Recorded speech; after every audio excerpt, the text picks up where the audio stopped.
मेरा एक एक पल इजराइल में कैसे कट रहा था वह मुझे ही पता है। मैंने कभी नहीं सोचा था कि मेरी ज़िंदगी में ऐसा दिन भी मुझे कभी देखने को मिलेगा। हम सैकड़ों लोग वहाँ पर फंसे थे जहाँ बाहर दूसरे देश के द्वारा मिसाइल दागी जा रही थी। उन्हें कोई फ़र्क नहीं पड़ रहा था कि कोई मर रहा है। मिसाइल अटैक ने सैकड़ों लोगों की जान ले ली थी। मुझे और मेरे साथियों को बहुत डर लग रहा था कि कहीं यह दिन हमारा आखिरी दिन न बन जाए। उस समय मुझे मेरी मम्मी और पापा की बहुत याद आ रही थी। मैं बहुत डरी हुई थी। ये शब्द भारत की उस मासूम बेटी आंचल चौधरी के हैं जो इजराइल व हमास के युद्ध के बीच से सुरक्षित भारत लौटकर घर आई है। हम सब सोच भी नहीं सकते कि उस पर क्या बीती होगी, लेकिन उसकी इन बातों से पता ज़रूर लगा सकते हैं कि आंचल ने जो दृश्य देखे वह कितने भयानक होंगे। इजराइल व हमास के बीच भयंकर युद्ध के चलते भारतीय नागरिकों को सुरक्षित भारत लाया जा रहा है। शुक्रवार सुबह विशेष विमान के द्वारा इजराइल से 211 भारतीय नई दिल्ली पहुंचे हैं। इसमें सीकर की लक्ष्मणगढ़ की आंचल चौधरी भी हैं। शुक्रवार दोपहर आंचल अपने घर पहुंच चुकी थी। वे इजराइल की एरल यूनिवर्सिटी में पढ़ती हैं। साथ ही उन्होंने बताया कि दूतावास अधिकारी व्हाट्सएप के जरिए भारतीय नागरिकों से जुड़े हैं। भारतीय दूतावास डेंजर जोन में रहने वाले स्टूडेंट्स को व्हाट्सएप लिंक भेज रहे हैं और उन्हें इवैक्यूएट कर रहे हैं। साथ ही आंचल ने बताया कि फ़ोन पर फ्रंट लाइन ऐप के जरिए मिसाइल अटैक का पहले ही आम नागरिकों को पता चल जाता है। क्योंकि जो मैंने देखा है ना, वो मैंने फील किया है, मैं वही बताऊंगी। मैं कुछ और ऐड मिक्स करके नहीं बताऊंगी। सो इजराइल हो चाहे इंडिया हो, कोई भी ऐसा एक तो अटैक डिजर्व नहीं करता है। अगर कोई जो इजरायली लोगों के साथ जो हुआ वो बिल्कुल सही नहीं हुआ। और जो चलो अगर तुम्हें मारना है तो 1-on-1 वॉर करो। तुम इनोसेंट बच्चों को, बूढ़े लोगों को तुम उनके साथ जो कर रहे हो वो उन्होंने बिल्कुल अच्छा नहीं किया। वो एक टेररिस्ट है और हर एक इंडियन सिटीजन को उन टेररिस्ट के अगेंस्ट होना चाहिए। मैंने देखा है इवन कि लोग उन्हें सपोर्ट करे, दे डोंट डिजर्व सपोर्ट।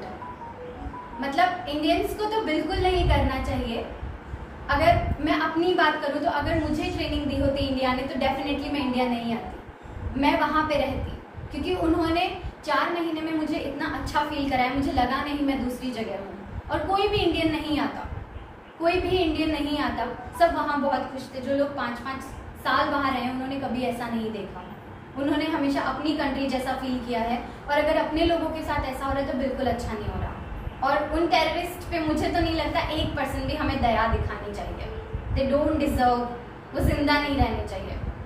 सो अभी तो वहाँ के हालात बिल्कुल ठीक नहीं है। बिकॉज जैसे कि मेरे पास अभी भी रेड अलर्ट ऐप है, तो उसमें हम देख सकते हैं कि हाँ वहाँ पे कौन कौन से एरिया में कितनी प्रॉब्लम्स हो रही हैं। तो अभी मिलिटेंट्स आ रहे हैं, तो आई थिंक अब तो सारी जगह ही बहुत डेंजर में है। वो किधर से भी आ रहे हैं, किसी को कुछ पता नहीं है। और सब लोग वहाँ की सबसे अच्छी बात यह है कि सबके घर में वेपन्स हैं। They all are train. मतलब जो लोकल लोग हैं वहाँ पे रह रहे हैं वो सब आर्मी सर्व करके आए, तो they know how to deal with the situation. और वहाँ पे अभी हालात तो बिल्कुल ठीक नहीं है। पूरे इजराइल में ही हालात तो बिल्कुल ठीक नहीं है। उन्होंने हमारी हर तरह से सहायता की है। जैसे कि जो इंडियन एम्बेसी ने हमसे कांटेक्ट किया है, उनके थ्रू ही उन्होंने हमसे कांटेक्ट किया है। और उन्होंने हमें इक्वल सपोर्ट किया है जितना इंडियन गवर्नमेंट ने हमें किया है। उन्होंने हमें बहुत प्रोटेक्टेड रखा है। जब तक हमने तब तक प्रोटेक्ट रखा है जब तक हमारा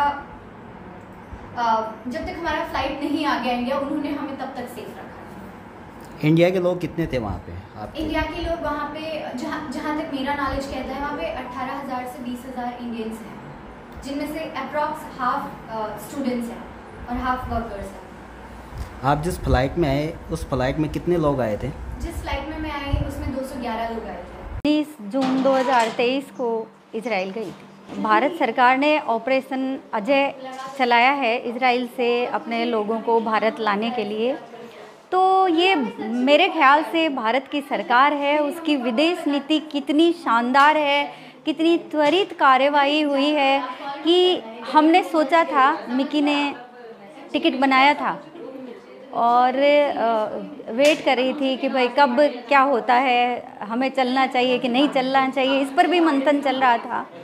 तो रात को एक इसके पास में लिंक आया, हमारे पास भी आया, हमने उस पर रजिस्ट्रेशन किया और मिकी जब सुबह उठी तो इसके पास में मेल आया हुआ था कि आपके लिए फ़्लाइट इतनी बजे आ रही है, इतनी बजे आपको यहाँ से निकलना है और इतनी बजे एयरपोर्ट से लेकर के आपको प्लेन रवाना होगा, इतनी बजे आप इंडिया पहुंच जाएंगे। और जो समय उन्होंने हमें बताया उसी के अनुसार वो काम हुआ और बहुत स्मूथली, बिना किसी स्ट्रेस के हमारी बेटी हमारे घर आ गई। मैं भारत सरकार का बहुत बहुत धन्यवाद अदा करना चाहूँगी, क्योंकि जिस मातृभूमि पर हमने जन्म लिया है वो अतुलनीय है, अद्भुत है, उसको मैं बार बार प्रणाम करती। देश और दुनिया की हर बड़ी खबर के लिए सब्सक्राइब करें नवतेज टीवी और पल पल के अपडेट्स के लिए बेल आइकन को दबाना ना भूलें, क्योंकि आपकी खबरों का भरोसेमंद साथी है नवतेज टीवी।